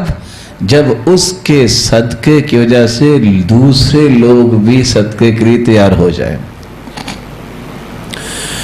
ان تبدوا الصدقات فنعما هي وان تخفوها وتؤتوها الفقراء فهو خير لكم. اگر تم صدقہ ظاہر کرو تو بہت اچھا ہے، لیکن اگر تم خفیہ طریقے سے دے دو فقیروں کو، ضرورت مندوں کو، فہو خیر لکم، تمہارے لیے بہت بہتر ہے. دوسرا صدقہ، ایک صدقہ وہ ہوتا ہے بخار ہو گیا، سر درد ہوگی، تکلیف ہوگی، غم آ گیا، لاسز ہو گیا تو صدقہ انسان کرتا ہے. نہیں، یہ تو ہر بندہ ہی کرتا ہے. صدقہ افضل وہ ہے جو صحت کی حالت میں کیا جائے. رسول اکرم صلی اللہ علیہ وسلم نے فرمایا افضل الصدقہ ان تتصدق وانت صحیح شحیح تأمل الغنا وتخشى الفقر. صدقہ افضل وہ ہے تمہیں ضرورت بھی ہو اور تم صحت مند بھی ہو، پھر تم صدقہ کرو. تمہاری خواہش بھی ہو کہ میں امیر بنوں، میں کہیں فقیر نہ ہو جاؤں صدقہ دے کے. ایسی کیفیت میں اگر انسان صدقہ کرتا ہے تو یہ افضل صدقہ ہے. تیسرا صدقہ واجب کی ادائیگی، جس کو قرآن مجید نے کچھ یوں بیان کیا ہے وَيَسْأَلُونَكَ مَاذَا يُنْفِقُونَ قُلِ الْعَفْوَ كَذَلِكَ يُبَيِّنُ اللَّهُ لَكُمُ الْآيَاتِ لَعَلَّكُمْ تَتَفَكَّرُونَ فِي الدُّنْيَا وَالْآخِرَةِ. لوگ پوچھتے ہیں کہ خرچ کیا کریں، تو حکم دیا العفو، جو آپ کے پاس زائد ہے خرچ کرو. شاید کہ اس سے تمہارے اندر غور و فکر کی صلاحیت آ جائے. تو واجبی ادائیگیاں جو ہیں آپ کے پاس، اگر ضرورت پوری ہو گئی ہے، مال بچ گیا ہے، تو واجبی ادائیگی کیا ہے؟ مسلمانوں کے ساتھ خیر خواہی.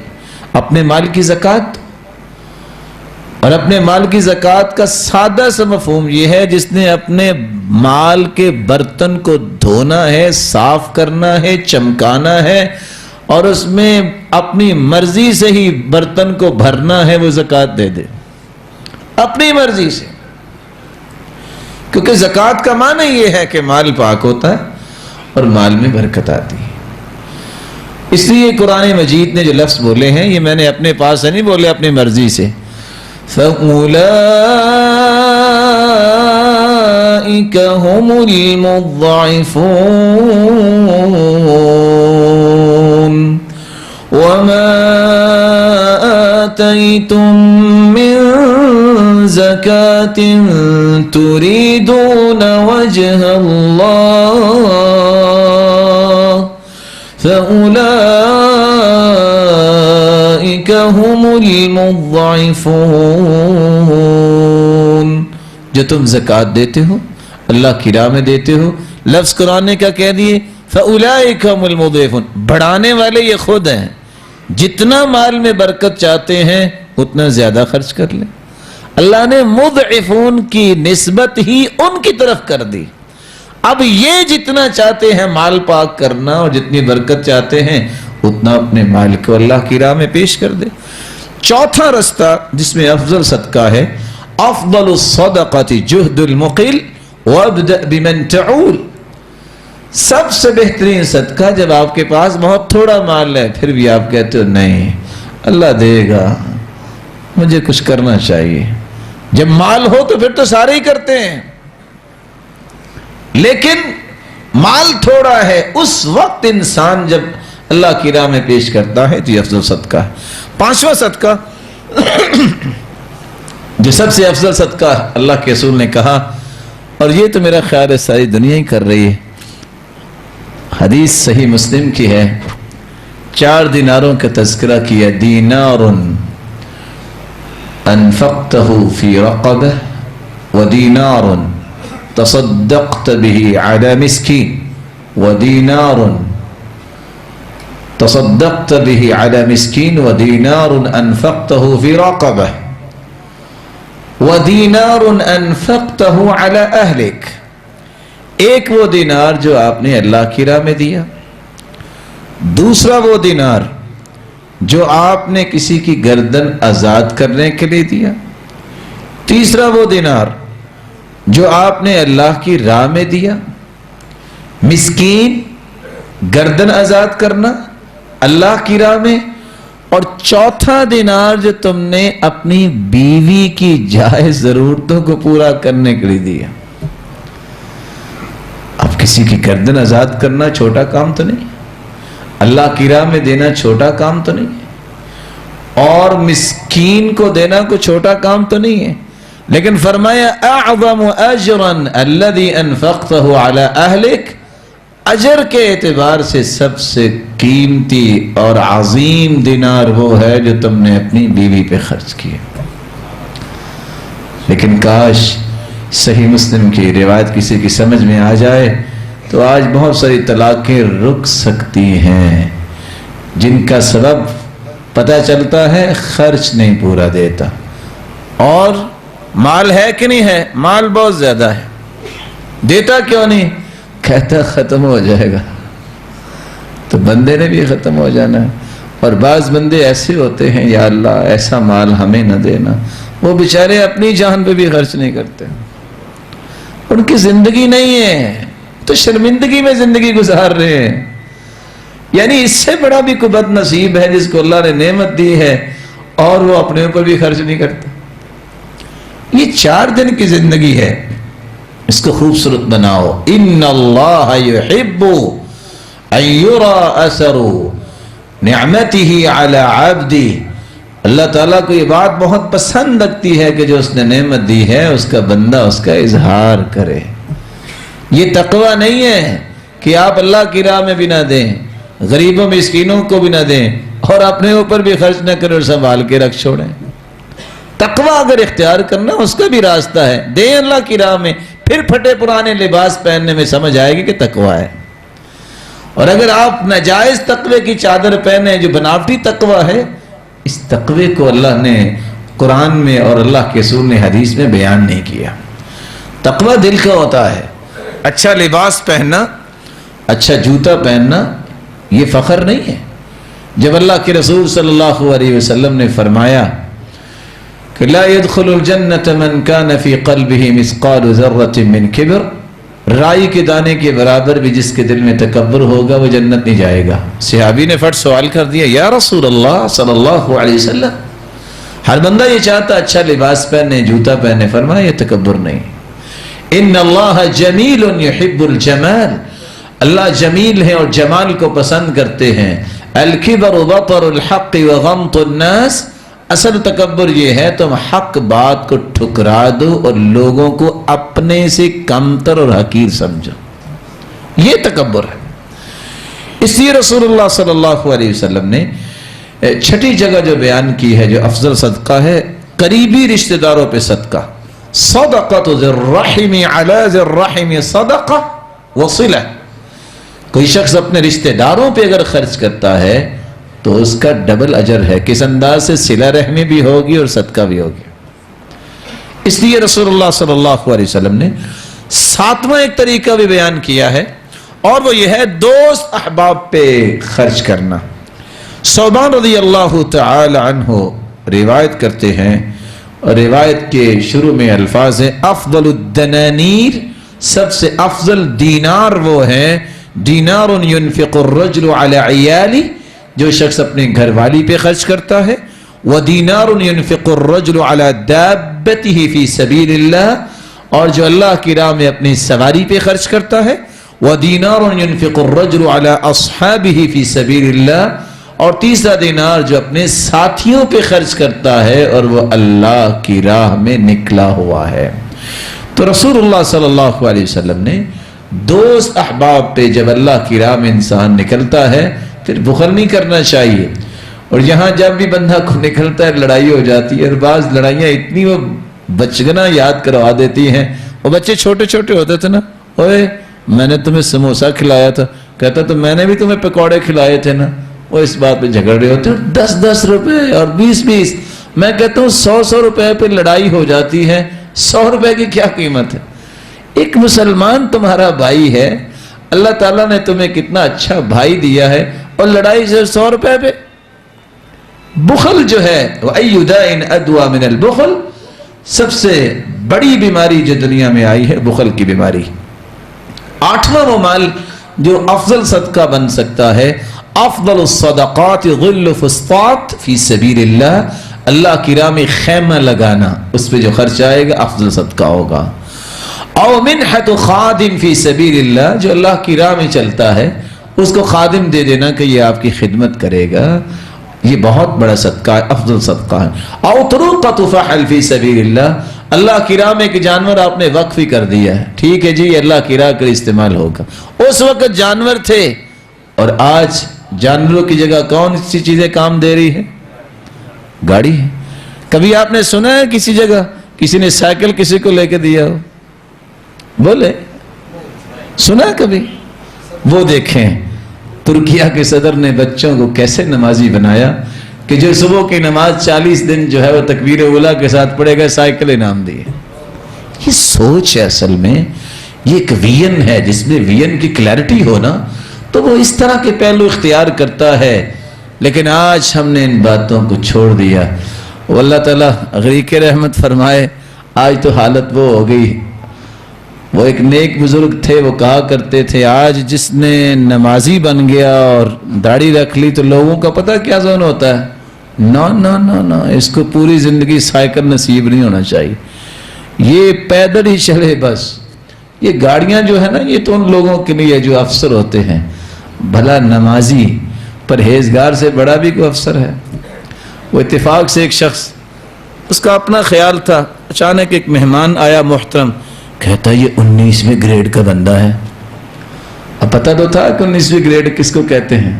میں نے کہا بس. کہتے جی کیا مطلب؟ میں نے کہا یہ سارے قاری بیٹھے ہیں 22ویں گریڈ کے بندے ہیں. وہ نہ سوچ نہیں پڑ گیا کہ کس محکمے میں 22ویں گریڈ میں پہنچے ہیں اور ابھی تک ریٹائر بھی نہیں ہوئے. تو جو قرآن پڑھنے والا بلا اس سے بڑا بھی کسی کا گریڈ ہے. گریڈ وہ ہے کہ جبریل کو بھی اللہ نے پابند کر دیا کہ جاؤ اپنے میرے پیارے پیغمبر کو بتاؤ جنت میں جو آگے آگے آپ کے چل رہا ہے نا یہ وہ ہے جس کو لوگ غلام کہتے ہیں. اور سیدنا ابو بکر کہتے تھے بلال سیدنا، یہ بلال ہمارا سردار ہے. گریڈ تو سر یہ ہے. تو بات یہ کر رہے تھے افضل صدقہ پانی پلانا اور کنواں کھدوانا یہ بھی افضل صدقہ ہے. افضل الصدقہ سقی الماء، پانی لوگوں کو پلانا یہ بھی افضل صدقہ ہے. سعد رضی اللہ تعالیٰ عنہ اللہ کے رسول کے پاس گیا کہ میری ماں اللہ کے پاس چلی گئی ہے، میں کیا کروں؟ آپ نے فرمایا الماء، اگر اس کے لیے کوئی صدقہ کرنا چاہتے ہو تو لوگوں کے لیے پانی کا بندوبست کرواؤ. فحفر بئرا، تو انہوں نے ایک کنواں کھدوا دیا تھا. 10واں صدقہ جو افضل صدقہ ہے سلو کروانا. افضل الصدقہ اصلاح ذات البین، دو لوگوں کے درمیان سلو کروانا یہ بھی افضل صدقہ ہے. رسول اللہ صلی اللہ علیہ وسلم کے ان فرامین کی روشنی میں ان صدقات کے پہلوؤں کو اختیار کرنا چاہیے. میں آخر میں صرف صدقات اور اللہ کی راہ میں مال خرچ کرنے کی چند آداب آپ کے سامنے رکھنا ضروری سمجھتا ہوں تاکہ ہم جب خرچ کریں تو ہمارے سامنے ہونا کیا چاہیے. پہلی تو بات یہ ہے کہ آپ 1 روپیہ خرچ کریں یا 1 لاکھ روپیہ یا 1 کروڑ روپیہ، اگر اخلاص نہیں ہے یاد رکھنا آپ ساری زندگی ہاتھ بھر بھر کے صدقہ کریں اس کا کوئی فائدہ نہیں. اس لیے سوچا کریں، نیت بنایا کریں یا اللہ میں صرف تیری رضا کے لیے دینا چاہتا ہوں. بار بار یہ اپنے آپ کو درست کیا کریں. اس کی وجہ کیا ہے؟ اللہ تعالیٰ نے آپ کی جانوں اور آپ کے مال کا بدلہ جنت رکھا ہے. ان اللہ اشترى من المؤمنین انفسهم واموالهم بان لهم الجنہ، اللہ نے سودا کر لیا اپنے بندوں سے کہ تمہارے مالوں اور جانوں کے بدلے میں تمہیں جنت نصیب کروں گا. اس لیے نیک لوگ اور سلف کہا کرتے تھے جو مال بھی خرچ کرے جان بھی خرچ کرے اور جنت سے کم چیز پہ سودا کر بیٹھے اس سے خسارے والا تاجر ہی کوئی نہیں. اللہ نے تو جنت رکھی ہے، اس لیے جنت سے کم چیز پہ کبھی کمپرومائز نہیں کرنا چاہیے. دوسری بات، کبھی بھی اس نیت سے صدقہ نہ کیا کریں کہ یہ تو اچھی چیز ہے یہ تو اور نہیں اس کو چھوڑیں اور یہ کوئی پرانی چیز دے دیتے ہیں. ان لوگوں نے بات بنائی ہوئی ہے نا، وہی غریب گیا بیچارہ ریڑی پہ کہتا اللہ کے لیے کچھ دے دو. اس نے ڈھونڈا کون سا ہے کوئی سیف جو گلا گلا ہے، اس نے لیا. تھوڑی دیر کے بعد آ کے کہتا ہے یہ سیب دے دو. اس نے ظاہر قیمت وصول کی، اچھا دیا. وہ دونوں سیب اٹھا کہتا اللہ دیکھ لے یہ تیرے لیے دیا ہے یہ میرے لیے دیا ہے، دیکھ لے ان کا حال. یہی وجہ ہے کہ ہمیں اس بات کو دیکھنا ہوگا، اس چیز کو میں پسند نہیں کرتا وہ کسی کو دیتے وقت مجھے سوچنا چاہیے کہ اس کی بھی عزت نفس ہے. اور کچھ لوگ تو کہا کرتے ہیں نا کیلا کھا کے چھلکا نہ پھینکے، کیوں؟ کوئی پھسل نہ جائے. لیکن جن کو اللہ نے سمجھ دی ہوتی وہ کہتے ہیں نہیں اس لیے نہ پھینکو جو نہیں کھا سکتا اس پہ گزرے گی کیا. اس لیے ہمیشہ اچھی چیز دینے کی کوشش کیا کریں. اور تیسرا ادب یہ ہے رسول اللہ صلی اللہ علیہ وسلم نے جو سمجھایا، حلال مال کا صدقہ اللہ کے ہاں قبول ہوتا ہے. ان اللہ طیب لا يقبل الا طیبا، اللہ پاک ہے تو پاک چیز کو ہی پسند کرتے ہیں. آپ نے سنا ہوگا فلاں شخص جو ہوتا تھا نا تھا تو چور لیکن صدقہ بڑا کرتا تھا. سنا ہے کہ نہیں سنا ہے؟ اصل وجہ کیا ہے؟ علماء نے اس کی وجہ بیان کی. کہ اصل بات یہ ہے وہ چور جب چوری کر کے آتا تھا تو جو مال لے کے آتا تھا وہ بھی نیک لوگوں نے یتیموں کے لیے رکھا ہوا تھا. چلو ان کے گھر سے ادھر نہیں گیا تو ادھر سے چلا گیا. اب کیوں نہیں کچھ اور صدقہ کرتا؟ بولے اب کیوں نہیں کچھ اور صدقہ کرتا؟ کہ وہ لاتا ہے تو وہ بھی سود کا مال ہوتا ہے, وہ یتیموں کی طرف کدھر جائے گا؟ وہ انہوں نے رکھا ہی نہیں ہوتا. جو اللہ کے لیے رکھا ہوتا ہے تو اللہ نے جہاں پہنچانا ہے وہ اس رستے سے نہیں پہنچا تو اس رستے سے پہنچ جائے گا. حلال مال کا صدقہ قبول ہوتا ہے.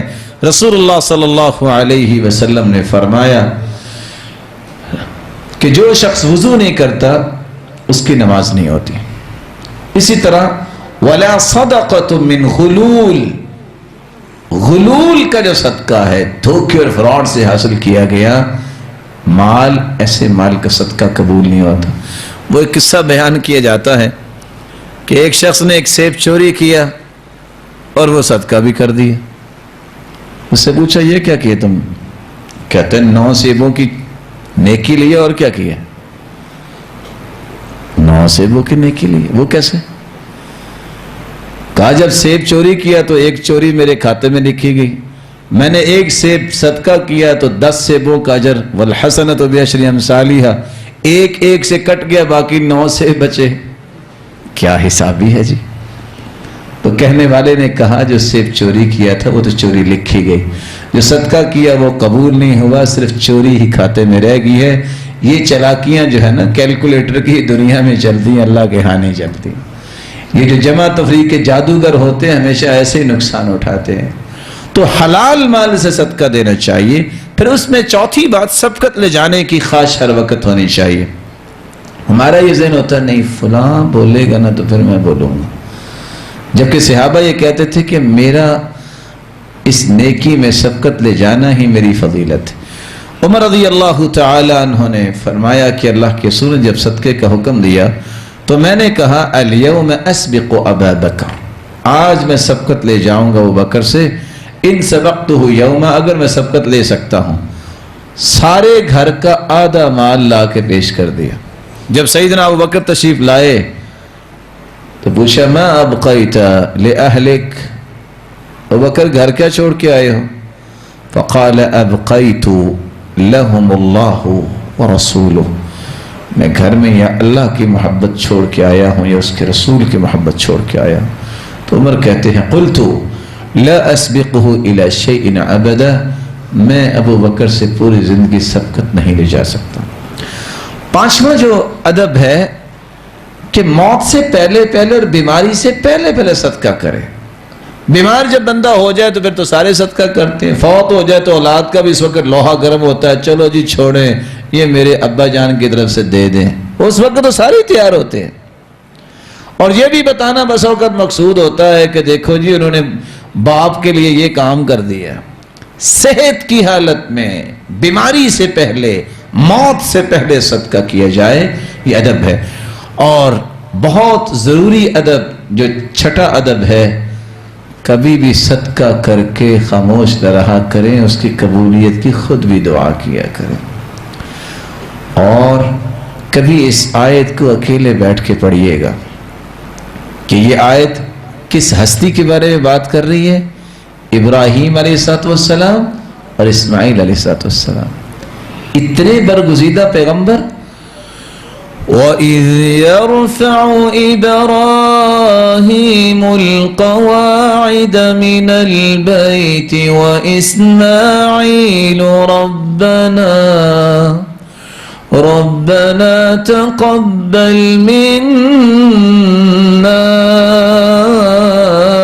إِنَّكَ أَنْتَ السَّمِيعُ الْعَلِيمُ. باپ بیٹا نبی ہیں, دونوں نے مل کے اللہ کا گھر بنایا, اللہ کے حکم سے بنایا. بنانے کے بعد کیا کر رہے ہیں؟ دونوں ہی دعا کر رہے ہیں یا اللہ قبول کر لے. نبی کہہ رہے ہیں.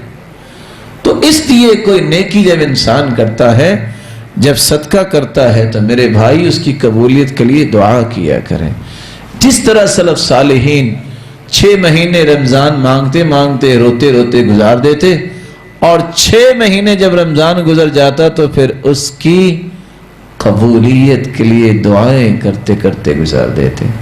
رسول اللہ صلی اللہ علیہ وسلم نے یہ چند جو آداب بیان کیے ہیں، اگر آپ زکوٰۃ دینا چاہتے ہیں تو اس کے 8 مصارف قرآن نے بیان کیے ہیں۔ انما الصدقات للفقراء، فقیروں کے لیے، والمساکین، مسکینوں کے لیے، والعاملین علیہا، اور جو ان لوگوں کا بندوبست کرتے ہیں اس کی تنخواہ بھی سے دی جا سکتی ہے، والمؤلفۃ قلوبہم، اور تالیف قلب کے لیے بھی دیا جا سکتا ہے زکوٰۃ سے، وفی الرقاب، کسی کی گردن کو آزاد کروانے کے لیے، والغارمین، مقروض کا قرض اتارنے کے لیے، وفی سبیل اللہ، اللہ کی راہ میں، وابن السبیل، اور مسافر کو، خواہ مسافر کروڑ پتی ہے اپنے گھر میں، اگر کسی سفر میں پریشان ہو گیا ہے تو اس کو زکوٰۃ سے دیا جا سکتا ہے۔ اسی طرح صدقہ جو ہے وہ آپ کسی جگہ پہ بھی خرچ کر سکتے ہیں۔ الساعی علی الارملۃ والمسکین کالمجاہد فی سبیل اللہ، مسکین کے لیے کوشش کرنے والا، بیوگان، ایسی عورتیں جن کے خامد دنیا سے رخصت ہو گئے اور بچوں کی پرورش ان کے کندھوں پہ آن پڑی ہے، ایسی عورتوں کے لیے کوشش کرنا، اور مسکین کے لیے کوشش کرنے والے کو اجر اتنا ملتا ہے جتنا کو میدان جہاد میں جہاد کر رہا ہے۔ اور دوسری روایت کے لفظ یہ ہیں وَكَالصَّائِمِ الَّذِي لَا يُفْطِرُ وَكَالْقَائِمِ الَّذِي لَا يَفْطُرُ، وہ تو ایسا ہے جس نے پوری زندگی روزہ رکھا اور جس نے پوری زندگی تہجد پڑھی ہے۔ رسول اللہ صلی اللہ علیہ وسلم نے فرمایا سبع یجرى للعبد اجرهن وهو في قبره بعد موته، 7 چیزیں انسان کے مرنے کے بعد بھی اس کے لیے ثواب پہنچنے کا ذریعہ بنتے ہیں، جس کو آج ایک لفظ بولا جاتا ہے نا، ایصال ثواب۔ ایصال ثواب کے شرعی یہ طریقے ہیں۔ اگر آپ ثواب پہنچانا ہی چاہتے ہیں تو یہ بندوبست خود کر کے جائیے۔ کیسے بندوبست ہوگا؟ من علم علما، کسی نے علم سکھا دیا، وہ مٹی میں چلا گیا، جب تک علم سیکھنے والے جو نیکیاں کریں گے یہ پروفٹ ادھر ڈپازٹ ہوتا رہے گا۔ وَنَشَرَ، دوسری روایت میں آتا ہے خود نہیں علم آپ سکھا سکے کیونکہ آپ پڑھے نہیں ہیں، اس کی نشر و اشاعت کا بندوبست کر دیں۔ کیسے بندوبست ہوگا؟ اس اچھی بات کو سن کے آگے پہنچا دو، اس کی کیسٹ ریکارڈ کر کے کسی کو سنا دو، کتاب وہاں تک پہنچا دو، کوئی ایسا ذریعہ جس سے آپ علم کی نشر و اشاعت کا ذریعہ بنتے ہیں، یا آپ کے لیے صدقہ جاریہ ہوگا۔ رسول اللہ صلی اللہ علیہ وسلم نے فرمایا او اجرا نہرا، نہر کھدوا دینا، او حفر بئرا، یا کنواں کھدوا دینا، او غرس نخلا، یا کوئی کھجور کا درخت لگا دے، او بنا مسجدا، یا کوئی مسجد بنا دے، او ورث مصحفا، یا کوئی قرآن مجید کا نسخہ وراثت میں چھوڑے، قرآن مجید خریدو مسجد میں رکھوا دو، او ترک ولدا صالحا یستغفر له بعد موتی، یا اس نے اپنی اولاد کی اتنی اچھی تربیت کی کہ اس کے بعد وہ دعائیں کرتا ہے، او صدقۃ اخرجها فی صحته وحیاته، یا ایسا صدقہ جو اس نے صحت کی حالت میں نکالا اور اس صدقے کو اس نے اللہ کی رضا کے لیے ایسے وقت میں پیش کیا جس وقت اس کو ضرورت تھی اور وہ صحت مند تھا، اس وقت کا صدقہ جو ہے انسان کے لیے صدقہ جاریہ بنتا ہے۔ اللہ رب العزت سے دعا ہے اللہ رب العزت ان مسائل کو سمجھنے کی توفیق عطا فرمائے۔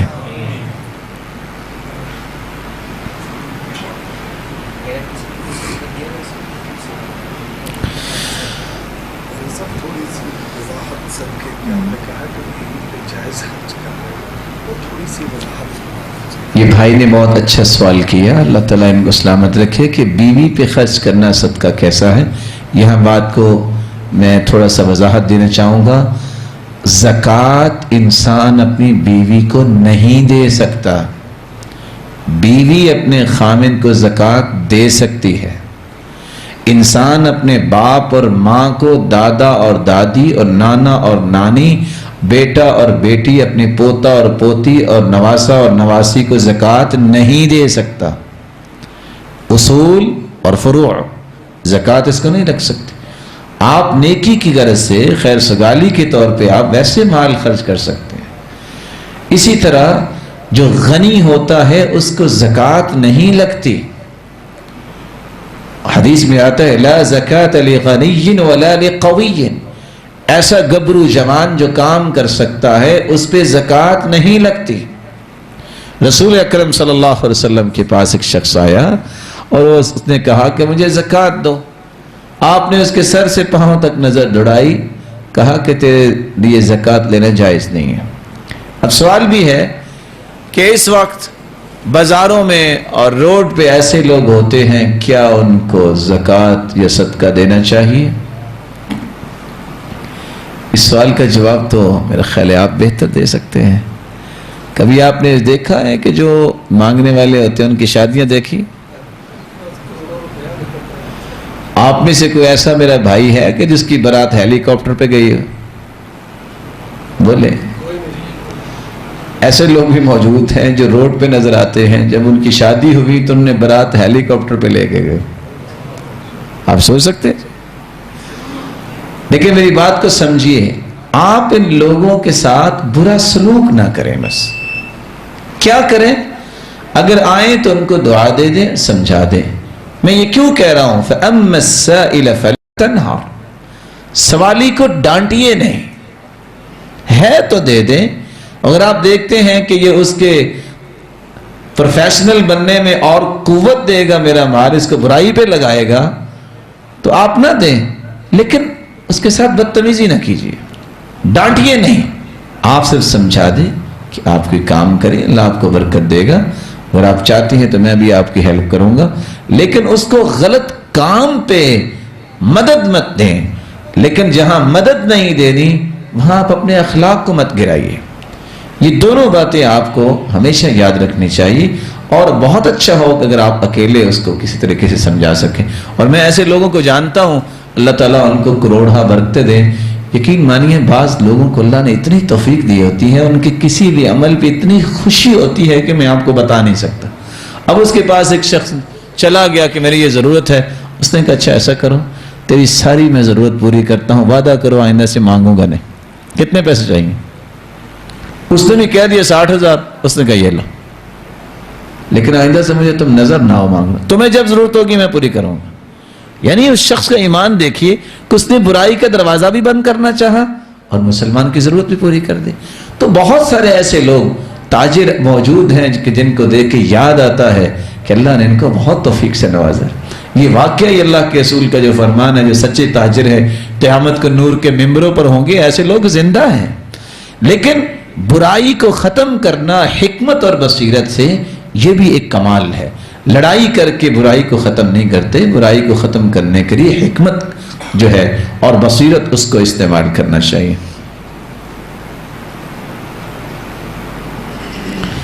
کوئی لوگ صدقہ اس طرح کرتے ہیں کہ سر پر وار کر نہر پھینک دیتے ہیں، پتہ نہیں یہ بھی کہیں پڑھا ہی ہوگا انہوں نے۔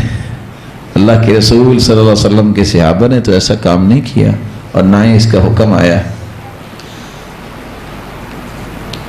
ابن ماجہ کی حدیث نمبر 1388 15 شعبان کے حوالے سے ہے، قیام کرو کو روزہ رکھو۔ یہ 15 شعبان تو گزر نہیں گئی جی، چلو آئندہ سال مسئلہ حل کر لیں گے۔ پھر حدیث سنیے، اگر پوچھ لیا ہے کسی بھائی نے، حدیث میں آتا ہے ان اللہ، بے شک اللہ تعالیٰ، یطلع، جھانکتے ہیں۔ کب جانتے ہیں؟ شعبان کی 15ویں رات کو۔ اور فیغفر لکل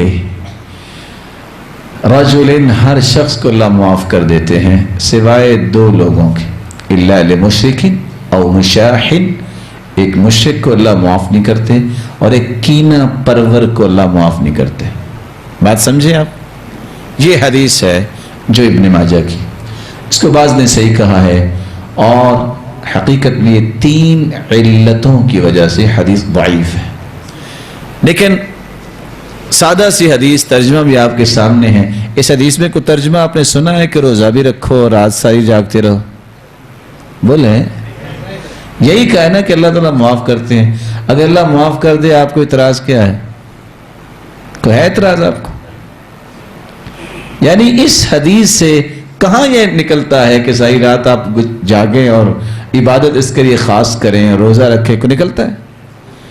لیکن اگر غور کیا جائے جو صحیح بخاری اور مسلم کی روایت ہے، ينزل ربنا تبارک وتعالی كل ليلة إلى السماء الدنيا حين يبقى ثلث الليل الآخر، رات کا جب تہائی حصہ رہ جاتا ہے، ہر رات اللہ رب العزت آسمان دنیا پہ نزول فرماتے ہیں جیسے اس کی شان کو لائق، اور اللہ فرماتے ہیں هل من داع، کو ہے دعا کرنے والا، هل من سائل، دوسری روایت کے الفاظ هل من مسترزق، هل من مستغفر، کوئی ہے بخشش طلب کرنے والا۔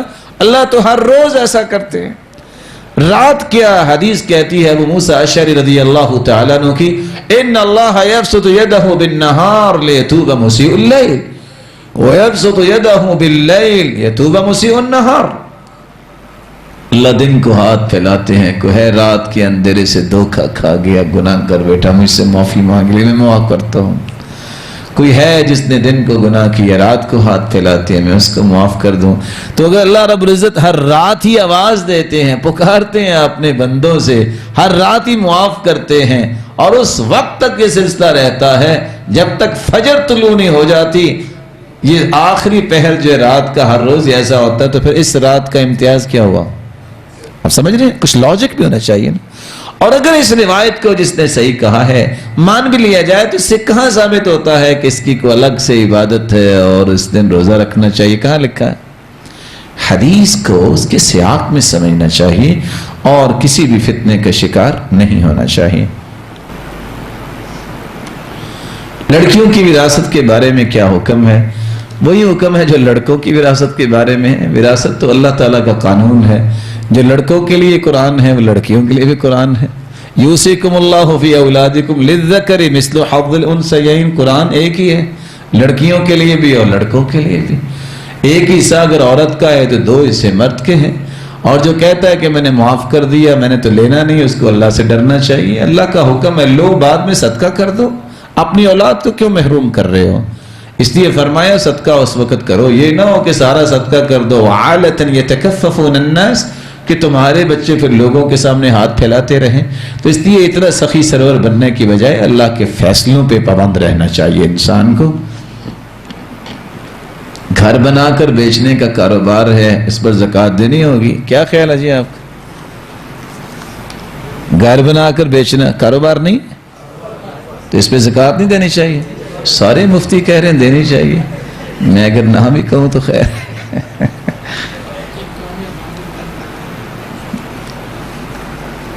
اللہ نے بیٹا دیا آپ کو،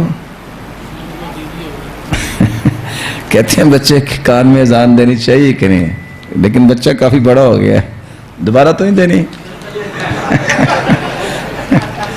بچے کے کان میں اذان دے دینی چاہیے۔ ابو رافع کی روایت جو ہے کہ بچے کی کان میں اذان دینی چاہیے، اس میں حرج نہیں ہے۔ جی میرے ماں،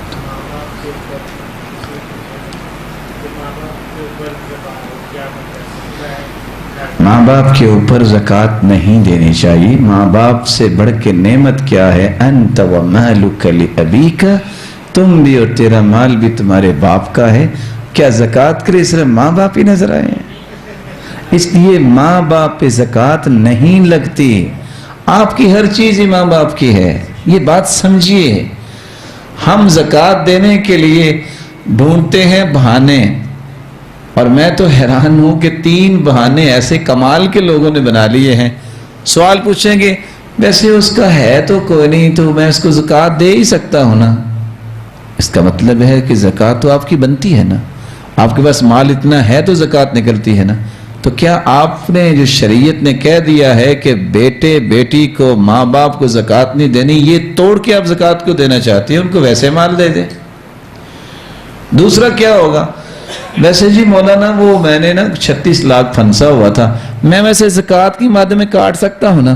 کیا کمال کے چلاک لوگ ہیں، یعنی جو پھنس گئے ہیں اس کا سادہ سمانا یہ ہے اللہ آپ ایک ڈاکڑو لیں، یہی مانا ہوا نا، یعنی اگر سادہ مانا تو یہی ہوگا نا، یعنی جو آپ نہیں لے سکتے وہ اللہ کے کھاتے ڈال دیے۔ سبحان اللہ، اللہ کے ساتھ تو اس طرح کا دھوکہ نہیں کرنا چاہیے، وہ اپنے کھاتے میں ڈالے نا، آپ جو اللہ نے دیا ہے وہ آپ اللہ کی راہ میں دیں۔ اور تیسرا بہانہ جو بڑا کمال کا، جو کسی کو سمجھ بھی نہیں ہے، میں ادباً سے پیش کروں گا۔